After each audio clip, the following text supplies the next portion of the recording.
Uhum. Retomando o depoimento do ex-presidente. Senhor ex-presidente? Senhor ex-presidente? Então, só para concluir, o Jacob Bittar, ele não foi acolhido, ele chegou a passar semana lá. Isso. E que época que aconteceu que ele ficou lá com você passando, ou uma semana, ou algumas semanas, eu não sei. Isso foi, me parece que 2000 e...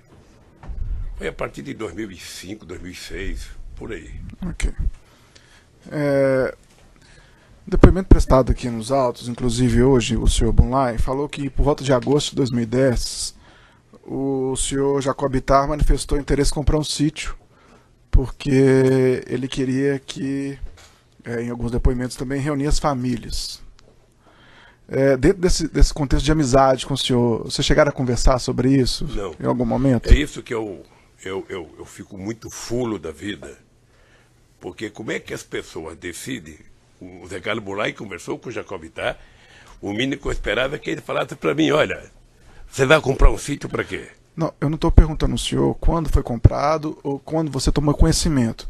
Eu estou perguntando se nas suas relações de amizade com o senhor Jacob Bittar, não, esse assunto entrou em discussão. Ok. Em depoimento, o senhor Fernando Bittar relatou que vocês, o senhor presidente e a dona Marisa, poderiam usar o sítio como quiserem. O senhor pode falar um pouco disso, por gentileza? Quando eu fiquei sabendo do sítio, ou seja, que o sítio era do Jacob Bittar, que eu fui lá, eu fiquei sabendo que o Jacob Bittar tinha dito para a dona Marisa que poderia colocar lá parte do acervo. Uma parte do acervo foi colocado no Banco do Brasil, que eram as coisas que tinham valor, que estão lá até hoje. Outra parte do acervo foi colocada em contêiner, sobretudo papel mais valioso, e foi guardado que empresa foi? Graneiro.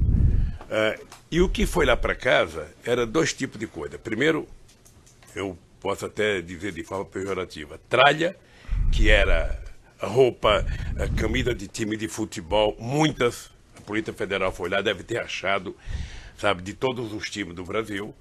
Jaleco de fotógrafo, tinha uns 50 tapetes, sabe, de tudo quanto é lugar lá, e bebida, muita cachaça, sabe, um pouco de uísque e vinho de menos qualidade, que eu também não conhecia, tá?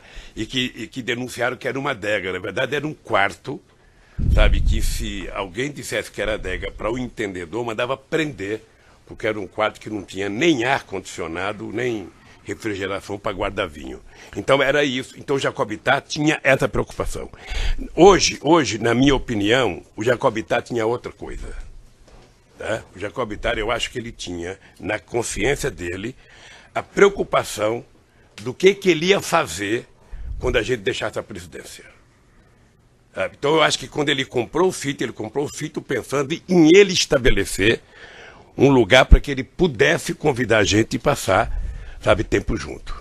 Okay. E ele era muito amigo da Marisa. A Marisa tratava ele com uma fidalguia e com respeito profundo. E eu acho que ele se sentia confortavelmente bem, sabe, com a dona Marisa, porque ela tratava ele com dignidade. Então a pergunta é se os senhores tinham liberdade para usar o sítio como quiserem, como o Fernando Bittar disse à época, como quisesse. Eu, na verdade, gostava de usar quando eles estavam lá. Ok, mas o senhor tinha liberdade, sabe, de usar? Não, eles disseram que eu podia utilizar. Ok. Também no depoimento que o senhor prestou no aeroporto de Congonhas, o senhor relatou o seguinte: eu fui conhecer o local no dia 15 de janeiro. Sei também dito pelo companheiro Fernando, pelo Jacob Bittar e pelo Jonas, que uma das ideias deles era não só que eu tivesse um lugar para descansar, mas também que eu tivesse alguma coisa para guardar, tralhas de Brasília, que é muita tralha que a gente ganha. Então, além dessa questão das tralhas, que o senhor usou essas palavras, também era uma ideia que o senhor pudesse descansar lá no local? Sim. Ok. No depoimento que o senhor prestou em Congonhas... Até hoje tem muita gente que oferece, o Lula quer passar um dia na praia, quer passar um dia no... Sabe? Ok, senhor ex-presidente. Senhor ex-presidente, no depoimento que o senhor prestou no aeroporto de Congonhas, o senhor... No aeroporto de Congonhas... Na condução coercitiva que foi declarada depois que o fato está validado, né, doutor? O Supremo deu eficácia para frente, né, doutor? Discussão a ser feita. Não é discussão, porque o acordo da STF foi explícito nesse sentido. Mas eu posso prosseguir com minhas perguntas. Senhor ex-presidente, no depoimento que o senhor prestou no aeroporto de Congonhas, o senhor relatou que era uma sacanagem da imprensa sobre a divulgação do sítio, porque aquilo era sigiloso, aquilo era segredo.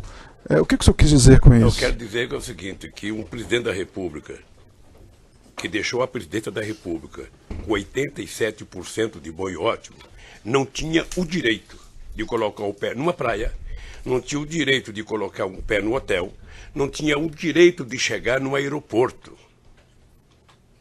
Sabe? Não tem, se um dia você ficar famoso, você vai perceber o quanto é difícil. Quanto é difícil.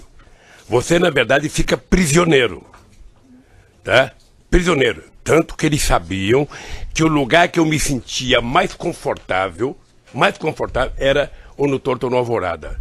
Porque lá eu tinha segurança de que ninguém estava bisbilhotando a presidência da República. Tá? É por isso, sabe, que era importante que tivesse isso. Tudo bem, senhor ex-presidente. Senhor ex-presidente, qual é a frequência de utilização do sítio de Atibaia por você e por Dona Marisa? Ah, não sei, querido, não sei. Mas uma média. Se eu estivesse viajando, sabe, eu ia menos, se eu não estivesse viajando, eu ia mais, e dependendo de quanto que o Jacó poderia ir. Tá. Senhor ex-presidente, o senhor tinha intenção de comprar o sítio? Eu, na verdade, pensei em comprar o sítio para agradar a Dona Marisa em 2016. Eu tive pensando, porque se eu quisesse comprar o sítio, eu tinha dinheiro para comprar o sítio. Acontece que o Jacobitá não pensava em vender o sítio. Ok. O Jacobitá tinha aquilo como patrimônio. Eu queria exibir para o senhor ex-presidente o evento 2, anexo 286, excelência, que é uma minuta de escritura de 2012, em que consta o senhor ex-presidente e a senhora ex-primeira-dama como adquirentes do sítio. Isso em 2012. Isso foi apreendido na sua residência. Lá em 2012, o senhor tinha interesse em comprar o sítio? Não, então por que esse documento foi encontrado na sua casa? Porque certamente alguém tinha interesse de vender. Alguém tinha interesse de comprar? Sabe? Não. Não? Nem sempre. Mas tem o nome do senhor aí. Não, veja. Ó, se for feita uma minuta, se foi o Fernando Bittar que fez a minuta, ou foi o Jacob Bittar que fez a minuta, sabe? Obviamente que, como eu era amigo deles, eles poderiam ter oferecido para mim. Eu, se quisesse comprar o sítio, eu teria comprado porque eu tinha dinheiro para comprar o sítio. Ok. Eu não comprei o sítio e não comprei em 2016, que teve outra minuta. Ok. E por que esse documento foi encontrado em sua residência, senhor ex-presidente? Ora, porque se a ideia era tentar mostrar que o Lula deveria comprar, deveria ter entregue lá em casa. Tá? Okay. Deveria ser entregue. Isso foi entregue ou para mim, ou para minha mulher, ou para alguém. Ok. Qual é o erro de ter sido montado da minha casa? Foi feito para entregar para nós. Senhor ex-presidente. Se tivesse a casa do vizinho, que era complicado. O senhor Emílio, em depoimento prestado nessa ação penal, relatou que tinha muito apreço pelo senhor. Quem? O senhor Emílio Odebrecht. Ele relatou que tinha muito apreço ao senhor porque o senhor era um homem que sabia ouvir as demandas da organização. E eu por ele. Ok. E, nesse contexto, ele alegou que tratava com você de assuntos da Petrobras e assuntos relacionados ao setor petroquímico. O senhor confirma que tratou desses assuntos com o senhor Emílio Odebrecht? É porque perguntado assim, truncado. Não estou truncado. Vou tentar responder, pode com calma, senhor presidente. Responder a minha relação com o Emílio Odebrecht. O Emílio era um dos mais competentes empresários brasileiros. Aliás, herança do velho pai dele, que era uma figura excepcional, tá? Que eu tive o prazer de conhecer. Tá? A minha relação com o Emílio era uma relação de um homem preocupado não apenas com o desenvolvimento do Brasil, mas preocupado com o desenvolvimento da economia brasileira em relação ao mundo. O Emílio Odebrecht tinha relação. Quando eu fui candidato em 89, eu já viajava para a América Latina. Só tinha 2 embaixadores do Brasil no exterior, na verdade. Um era o representante do Banco do Brasil, que tinha em quase todo lugar, e o outro um representante da Odebrecht. Onde fizesse reunião, tinha lá o cara, ô, seu Lula, eu sou representante da Odebrecht. Tá? Então a Odebrecht, ela tinha muita representação na América Latina, e ela tinha muita representação na África. Até porque foi a única empresa que trabalhava em Angola no tempo da Guerra Civil. Ela atendia tanto os interesses do Zé Eduardo, que ganhou a Guerra Civil, quanto do líder da oposição, sabe? Eles conseguiam conviver. Bom, com base nisso, eu tinha uma relação com o Emílio, uma relação profissional, republicana, decente, digna e respeitosa. Eu posso dizer, procurador, posso dizer, olhando nos seus olhos, que o Emílio Odebrecht, a relação comigo era uma coisa que o Emílio, toda vez que ia conversar comigo, ele levava, e eu tentava pedir para todos os empresários levarem uma agenda para dizer o que queria conversar. Porque se não leva agenda, começa a contar piada, começa a conversar, daqui a pouco meia hora de audiência acabou. E o Emílio sempre discutiu comigo interesses desse país, interesse da indústria nacional, interesse de política de inovação, interesse de política de investimento do Brasil no exterior. É por isso que eu fui a Angola em dezembro de 2003 e fiz um discurso onde o Estadão fez uma matéria me criticando porque eu dizia que os empresários brasileiros eram covardes, não tinham coragem de investir no interior. Porque o investimento do Brasil no exterior era fincar a bandeira nacional em qualquer país, como fez o Canadá no Brasil no começo do século passado, como fez a Inglaterra no Brasil no começo do século passado, como fez os Estados Unidos, construindo ferrovia hidrelétrica, e eu acho que o Brasil tinha obrigação, e isso eu discutia com o Emílio, discutia com outros empresários, o setor do álcool. Eu passei um tempo tentando convencer o setor sucroalcooleiro a utilizar a África para vender etanol para a Europa. Senhor ex-presidente, o senhor Emílio realmente gostava muito do senhor, ele até ficou envergonhado no Ministério Público, não lembrou a data do seu aniversário. É, grave. E naquela oportunidade... Ele devia ter me mandado um presente. Naquela oportunidade, ele apresentou algumas agendas com pautas do setor petroquímico, essas agendas aí que o senhor falou que pedia. Então, ele tratou com o senhor sobre a petroquímica? Não necessariamente. Eu estou perguntando. Na verdade, eu estou perguntando. A pergunta tem um pressuposto que não pode ser... Ele já foi perguntado no começo. O senhor tratou sobre essas questões petroquímicas com ele? Quando? Nessas várias audiências que o senhor teve. Em vários momentos a gente discutia indústria química, petroquímica, óleo, gás. Ótimo. Isso é discutido com todos os empresários. Tudo bem, senhor presidente. Aliás, discutia muito com a Abdib, que era a empresa, e com o Sindicato das Indústrias Pesadas no Brasil. Senhor ex-presidente, posso continuar a perguntar? Pode. Tudo bem. Se eu te interromper, se o senhor quiser falar, o senhor pode pedir uma parte. Senhor ex-presidente, o Paulo Gordilho, da OAS, ele relatou também que o Léo Pinheiro gostava muito do senhor e que o senhor tinha ajudado bastante a empresa OAS e que você foi muito importante para o Léo Pinheiro. Como é que foi isso? Deixa eu dizer, sem nenhuma falsa modéstia, todos os empresários deveriam gostar muito de mim.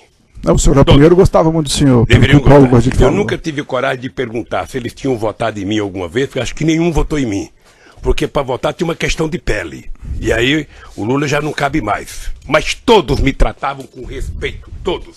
Do maior produtor de açúcar e álcool desse país, a maior construtor civil, ao maior banco do Brasil, os bancos, todos me tratavam com muito respeito, porque eles viveram no meu governo o momento de ouro desse país.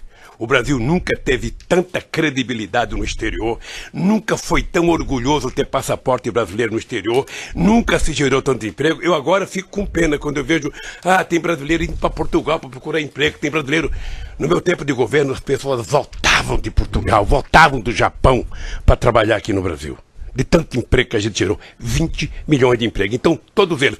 A OAS saiu de menos de 20 mil empregados para não sei quantos milhares de empregos. A Odebrecht saiu de não sei quanto para quase 200 e pouco mil empregados. A Petrobras saiu de 30 para 80. Então, todos, na verdade, todos eles deveriam, me agradecer pelo período que o Brasil viveu no meu governo. Então, gostar de mim, eu não diria que é obrigação. Okay, mas é um dever deles. E aí o seu Léo Pinheiro falou, olha, o Lula foi muito importante para a OAS, ele nos ajudou. Como que foi isso, senhor presidente? Porque a quantidade de obras. Só, procurador, quando eu cheguei na presidência da República, esse país era tratado como se fosse uma republiqueta de bananas. Eu lembro de uma briga que eu tive quando o presidente do BNDES e o presidente da Petrobras diziam que esse país não tinha capacidade de produzir navios. Em relação a essa especificamente? Ei? Em relação Não, à não, empresa é que sabe o que acontece? Não tem uma relação de ajudar um. Foi ajudada a economia brasileira. O senhor lembra que nós terminamos o meu mandato crescendo a 7,5%. O comércio varejista chegou a quase 14%. Nunca os pobres foram. Sabe, até nesses shoppings aqui de Curitiba, dos ricos, os pobres passaram a frequentar. O pobre não queria mais ir em feira popular, queria ir no lugar que o pobre tem direito de ir. E esse país virou outro país.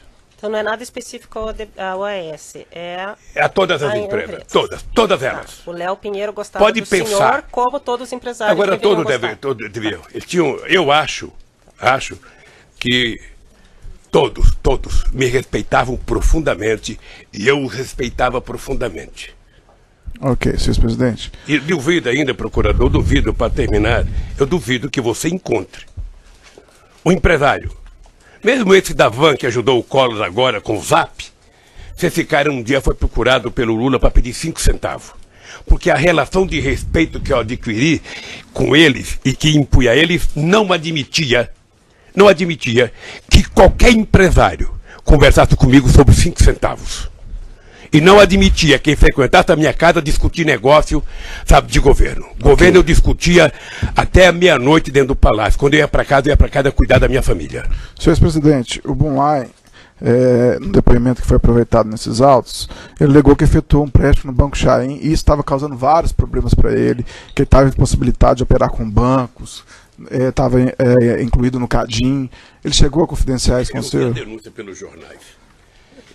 a denúncia pelos jornais. E o Bunlai conversava... Somente ele é que sabe se ele pegou dinheiro com quem quer que seja com o Chain, com o Itaú.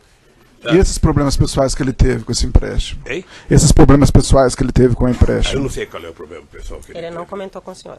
Hein? Ele não comentou com o senhor esses Também não sei. problemas.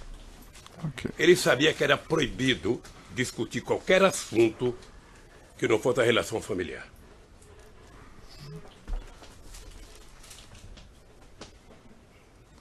Senhor presidente, nos e-mails apreendidos no Instituto Lula, diversos encontros do senhor Bunlai com o senhor, entre eles eu vou citar alguns. No dia 6 de março de 2014, o senhor Bunlai e o senhor encontraram com o embaixador do Catar. Por qual motivo esse encontro do Bunlai com o senhor? Procurador, sabe que perguntar uma reunião de um ex-presidente da República com um empresário ou com um embaixador, eu certamente recebi mais empresários no Instituto do que eu recebia com o presidente da República, que eu tinha mais tempo livre. E todas as pessoas que me procuravam para discutir, sabe, como nós vamos fazer o Brasil voltar a crescer, como nós vamos fazer com que a economia do Brasil volte a ser respeitada.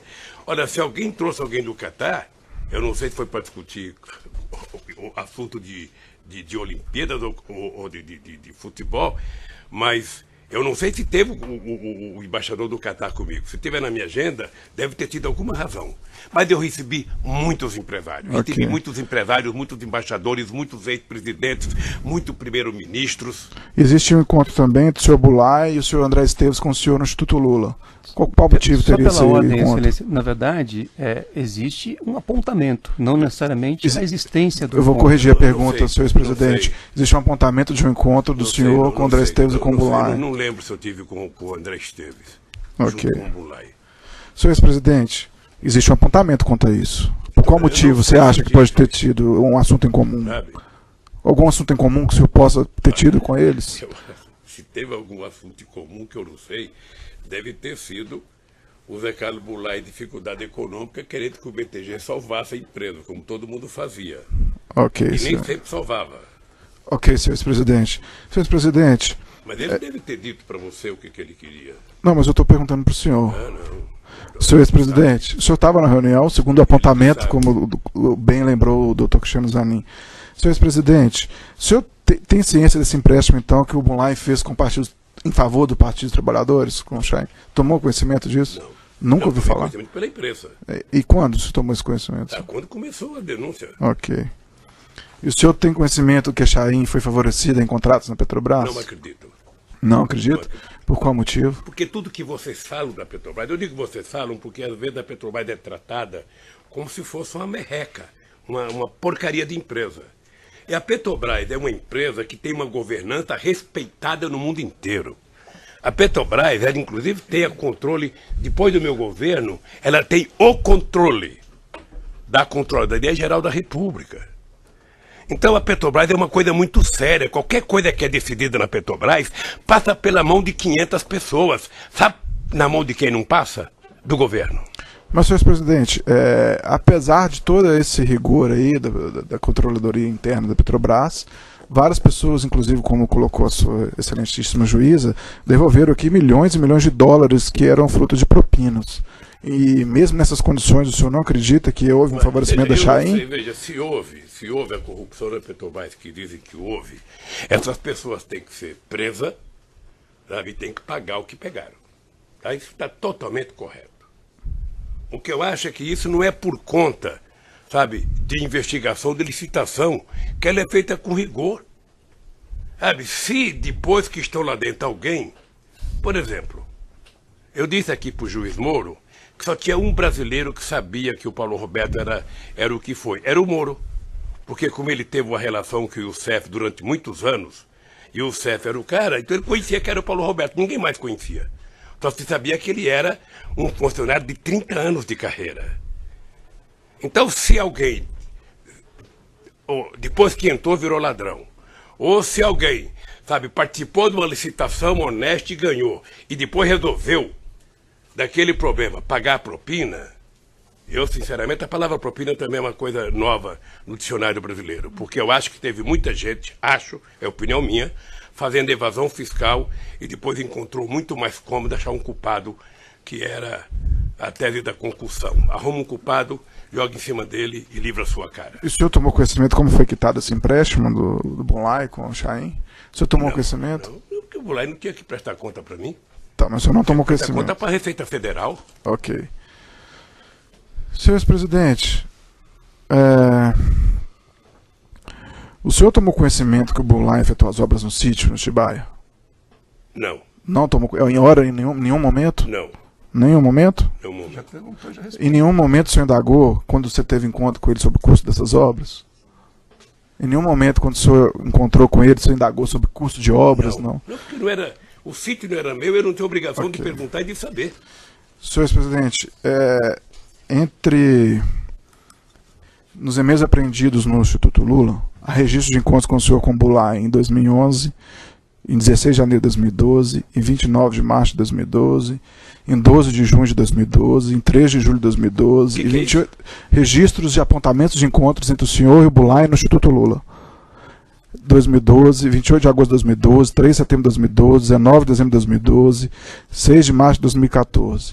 Nesses diversos encontros, o senhor nunca indagou ele sobre essas obras que ele fez no sítio? A minha relação de amizade com o Bunlai não permitia Não permitia. que eu desse a ele qualquer ousadia de falar qualquer coisa de dinheiro comigo. Ok, senhor Então, se o Zé presidente. Carlos Bunlai fosse ao Instituto, o Zé Carlos Bunlai era aposentado, morava em São Paulo e poderia ir no Instituto quantas vezes ele quisesse. Ok. Senhor presidente, o senhor falou que a imprensa, depois que a imprensa divulgou isso, o senhor tomou conhecimento, não foi isso? Foi. E na divulgação da imprensa está lá a questão do Bunlai, que tinha feito as obras para o senhor. Depois dessa divulgação, o senhor não perguntou para ele sobre isso, não quis pagar por essas obras? Não perguntei porque o sítio tem dono. O dono do sítio chama-se Fernando Bittar. E o senhor perguntou para o Fernando Bittar?